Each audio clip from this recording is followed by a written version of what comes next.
Right now, let's get a look at the mess Milton is making in Florida. You're looking at video we're getting in from Punta Gorda and Fort Myers. Whipping winds, you can see right there, sheets of rain and flash flooding. Look at all of that water. And then once Milton moves on, there's going to be a lot of work to do in Florida. Yeah, nearly 1 million people are in the dark there tonight, so we haven't even seen the worst of it just yet. Yeah, crews from our area and across the DMV are stepping up to be of service to strangers. And tonight, Katie Lusso got to talk with some of them. They are preparing for a long haul, Katie. They certainly are, and it's important to remember the impact of this storm. It doesn't end tonight. The rivers, you can see so much destruction already, but the rivers will continue to rise, and people will need a lot of help for weeks, probably months. Tonight, I checked in with some of the local groups who are still helping in the aftermath of Helene and now bracing for Milton.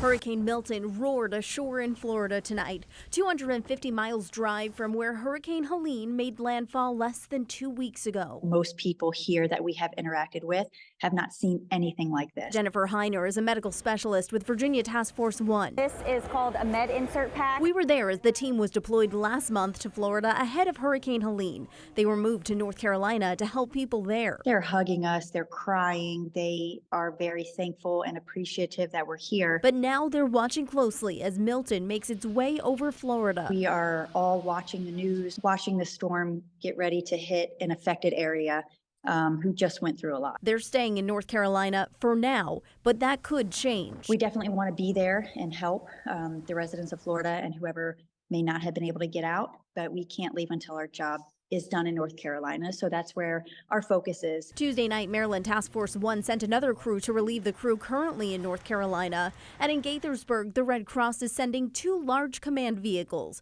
One is named Red Wolf. It has satellite communications, the ability to monitor weather. The other is named Roland Nolan. We can turn it into a place, for instance, to meet with residents and family. We can use it for space for our workers on the ground. He says there are more than 2,000 trained Red Cross members on the ground helping.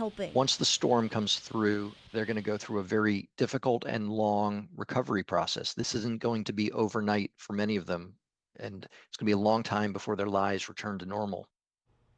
And we know so many of you at home are asking, how can I help? Well, the Red Cross says if you really want to volunteer and go help in Florida, they can train you to volunteer with them. But their #1 suggestion is to donate blood. We've put some links to that information on our website, WUSA9.com. Leslie? Yeah, whether you can get there or you can give something by rolling up your sleeve, every little bit helps and goes so far. All right, Katie, thank you.